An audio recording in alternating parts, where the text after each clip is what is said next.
మీ ఎలాంటి వ్యాపార ప్రకటనలకైనా వెంటనే మా ఛానల్ సంప్రదించండి. అందరికీ శుభోదయం. మనం సెప్టెంబర్ మాసంలోకి అడుగుపెట్టేసాము. ఈ కన్యా రాశి వారికి ఈ సెప్టెంబర్ 2026 నెల ఎలా ఉండబోతోంది? ఈ నెలలో అదృష్టం మీ నైపుణ్యం మెరుగుపరిచేదిగా ఉంటుందా? కొన్ని కీలక విషయాల్లో అప్రమత్తంగా ఏ సందర్భాల్లో ఉండాలి? ఉద్యోగము, వ్యాపారము, ఆర్థిక పరిస్థితులు, ఇటు ప్రేమ వ్యవహారాలు, కుటుంబ జీవితము, విద్య, ఆరోగ్యము, విదేశీ పరిస్థితులు, శత్రువులతో వచ్చే ఇబ్బందులు, ఈ నెలలో ఏ రోజుల్లో జాగ్రత్తగా ఉండాలి, చేయాల్సిన పరిహారాలు ఏంటనేది కూలంకషంగా ఇప్పుడు తెలుసుకుందాం. సహజంగా మీ పేరులో కనుక టో, పా, పీ, పు, షం, టా అనే అక్షరాలతో ఏదైనా మీకు ఉన్నట్టయితే కన్యారాశి కిందకు వస్తారు. ఉత్తరా నక్షత్రం 2, 3, 4 పాదాలు, హస్తా నక్షత్రం 4 పాదాలు, చిత్తా నక్షత్రం మొదటి 2 పాదాల్లో పుట్టిన వారు ఖచ్చితంగా కన్యారాశి కిందకి వస్తారు. ముఖ్యంగా మనం కన్యారాశి వారి లక్షణాలు ఇస్తే వీరికి ఏ పనైనా కానీ అనుకున్నది అనుకున్నట్టుగా చేసేటువంటి లక్షణము, ఎలా పడితే అలా చేస్తే నచ్చదు, తనకి తానుగా మళ్ళీ చేసుకుంటేనే వాళ్ళకు సాటిస్ఫాక్షన్ వస్తుంది. అలాగే విశ్లేషణాత్మకంగా ఆలోచిస్తూనే ఉంటారు వీళ్ళు. సాయం చేయటంలో కన్యారాశి వారు ఎప్పుడూ ముందుంటారు. కష్టపడి పనిచేయటం వీరికి వెన్నతో పెట్టిన విద్య. కాస్త ప్రాక్టికల్గా కూడా ఆలోచిస్తారు. లోపల మాత్రం చాలా సున్నిత మనస్కులండి. ముందు వెనక ఆలోచించకుండా అలా హెల్ప్ చేసేస్తుంటారు అందరికీ. ఒక్కోసారి ప్రతి చిన్నదానికి ఎక్కువగా ఆలోచించి తమను తాము ఒత్తిడికి గురి చేసుకుంటారు. ఊళ్ళో వాళ్ళ బాధల కోసం తను బాధపడుతూ ఉంటారు. అది తగ్గించుకోవాలి. ఇక మీరంతా ఎంతో ఆసక్తిగా ఎదురు చూస్తున్న సెప్టెంబర్ నెలలో కన్యారాశి ఫలితాలు చూసేద్దాం. సెప్టెంబర్ 2026 కన్యారాశి ఫలితాల్లోకి వెళ్తే, ఈ సెప్టెంబర్ నెల మీకు కొన్ని మిశ్రమ ఫలితాలని, ముందుగా కుటుంబ విషయాల గురించి మాట్లాడుకుంటే, మీ మాటకు కాస్త విలువ తగ్గే అవకాశం ఉన్నది. ఇది విని వెంటనే కంగారు పడిపోకండి. ప్రతి ఇంట్లోనూ ఎప్పుడో ఒకప్పుడు వచ్చే చిన్న చిన్న సర్దుబాట్లే ఇవి. మీరు చెప్పింది ఇంట్లో వారు వినటం లేదనో, మీరు ఇచ్చిన సహాయాలను వారు తీవ్రంగా పట్టించుకోవట్లేదనో, నేను వీళ్ళ మంచికే కదా చెప్తున్నాను, వీళ్ళు ఎందుకు నా మాట అపార్థం చేసుకుంటున్నారు అని కూడా అనిపించవచ్చు. కానీ ఇక్కడ మీరు చేయవలసిన పని, చిన్న ట్రిక్ ఏంటంటే, వాదనలకి దిగబాకండి. ఆ నెలలో మీరు ఎంతో మౌనంగా ఉండి మీరు చెప్పవలసుకుంది చెప్పేశారు. అది వాళ్ళకి అర్థం చేసుకోవడం, ఆచరించడం వాళ్ళ బాధ్యత. కోర్టు వాళ్ళ బాల్లో ఉంది. దాని గురించి మీరు థింకింగ్ అవసరం లేదు. మీకు మనస్ఫూర్తిగా, మనస్సాక్షికి అనిపించింది మీరు చెప్పారు, అంతవరకే. అలా ఉండండి. ఆరోగ్యం విషయంలో మాత్రం సెప్టెంబర్ నెలలో మీరు కన్నేసి ఉంచాలి. ఆరోగ్య లోపాలు తలెత్తే అవకాశాలు స్పష్టంగా ఉన్నాయి. అంటే చిన్న చిన్న దబ్బులు, లేదా అప్పటికే ఉన్న ఏదన్నా పాత నొప్పులు మళ్ళీ అంటే క్రానిక్గా ఉండేవి తిరగపెట్టే అవకాశం ఉంది.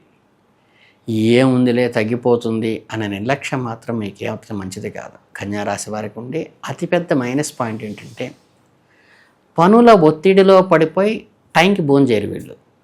పని చేసుకుంటూ వెళ్తారు. ఎవరైనా అమ్మాయి భోజనం చేసామంటే కానీ వీళ్ళకి అర్థం కాదు. అందువల్ల మీ ఆహారపు అలవాట్లో జాగ్రత్త తీసుకోండి. ఉదయాన్నే కొద్దిసేపు వ్యాయామం చేయండి, యోగా చేయండి, బ్రేక్ఫాస్ట్ కంపల్సరీగా చేయండి. ఇక ఈ నెలలో మీరు ఎదుర్కోబోయే మరో ఆసక్తికరమైన కాస్త జాగ్రత్త పడాల విషయం ఏంటంటే, నరఘోష ఎక్కువ ఉందండి. చుట్టూ ఉన్నవారి అసూయలు, దిష్టి దోషాలు మిమ్మల్ని చేరి మీకు చికాకుని, ఇబ్బందిని కలిగించే పరిస్థితి ఉంది. మీ సక్సెస్ స్థాయి చూసి మీ వెనక కొందరు కుళ్ళుకునే ప్రమాదం కూడా ఉంది. మీ ఎదుగుదలను చూసి లోపల అసూయ పడే వాళ్ళ నరఘోష వల్ల మీకు తెలియని విధమైన మానసిక ఆందోళన, ఒక రకమైన చికాకు మైండ్కి కలగడానికి ఆస్కారం ఉంది. కనుక మీరు కొంచెం స్టెబన్గా ఉండి మీ భవిష్యత్ ప్రణాళికను అందరితో పంచుకోవటం తగ్గించండి. రేపు ఇది చేయబోతున్నాను, అది చేయబోతున్నాను, దీనికి అప్లై ఏం చెప్పద్దు. అయిన తర్వాత వాళ్ళే చూస్తారు. సైలెంట్గా ఉండండి, సేఫ్గా ఉంటారు అప్పుడు మీరు. సెప్టెంబర్ నెల కన్యారాశి స్త్రీలకు అత్యంత అనుకూలమైన కాలంగా చెప్పవచ్చు. కాబట్టి మీరు గృహిణులైనా, ఉద్యోగములైనా, లేదా సొంత వ్యాపారం చేస్తున్నా సరే ఈ నెల మీకు చాలా కలిసి వస్తుంది. దాన్ని చక్కగా ప్రాపర్గా ఉపయోగించుకోండి. ఎవ్వరికి చెప్పాల్సిన అవసరం లేదు ముందుగానే. అంటే మీకు ఒక గౌరవం పెరిగేటువంటి, అంటే మొత్తంగా కుటుంబంలో మీ విషయానికి వచ్చేసరికి ఒక వాతావరణం అనుకూలంగా మారుతుంది. దానివల్లే అసూయ కూడా పరులకు పెరుగుతుంది. అది జాగ్రత్తగా గమనించుకుంటూ మీ పని మీరు నిక్కచ్చిగా చేసుకుంటూ వెళ్ళిపోండి. ఎవరి మాటలు పట్టించుకోవద్దు. అంటే మీరు పడే కృషికి తగ్గట్టుగా అద్భుతమైన మన్నాలను పొందుతారు. మీరు గుర్తింపు పొందుతారు. చక్కగా చదువు పట్ల శ్రద్ధ, ఏకాగ్రత పెరుగుతాయి. మీరు ఎంత కష్టపడితే అంత ఫలితాన్ని రిజల్ట్ వస్తూ ఉంటుంది. కనుక క్యాంపస్ ప్లేస్మెంట్స్ లాంటివి కానీ, ప్రైవేట్ ఆర్గనైజేషన్లో ఉంటే హైక్ ఇవ్వటం కానీ శాలరీలో కూడా జరుగుతుంది. దాన్ని ప్రాపర్గా ఉపయోగించుకోండి. ఈ కుళ్ళుకునే వాళ్ళతో మీకు అనవసరం. అలాగే మీ వృత్తి వ్యాపారాల ద్వారా కంటిన్యూస్గా ధన ప్రవాహం వస్తూ ఉంటుంది. ఇక్కడ మీరు గుర్తుంచుకోవాల్సిన విషయం ఏంటంటే, సంవత్సర ఫలితాలకు అనగానే ఆదాయం 8గా ఎక్కువగా ఉన్నప్పటికీ 18 ఉన్నప్పటికీ ఖర్చు కూడా అంతే విధంగా ఉంటుంది. కాబట్టి ఇష్టం వచ్చినట్లు ఖర్చు చేసి దాన్ని జీరో చేసుకోవాకండి.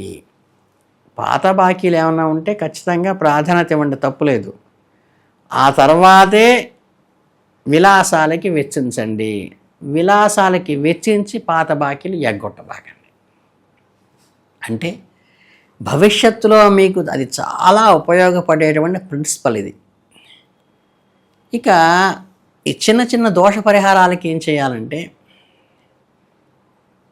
ఈ నరఘోష అసూయ నుండి బయటపడటానికి మనకి సరస్వతీదేవి పూజ చేయటం కానీ, దుర్గా, అంబిక, కాళీ లాంటి దేవతామూర్తులకి, తామసిక మూర్తులకు పూజ చేయటం ఒక పద్ధతి. రెండవది ఏంటంటే, ఈ ఖడ్గమాల లాంటిది ఉంటుంది. అది చేయగలిగితే బ్రహ్మాస్త్రంలాగా పనిచేస్తుంది.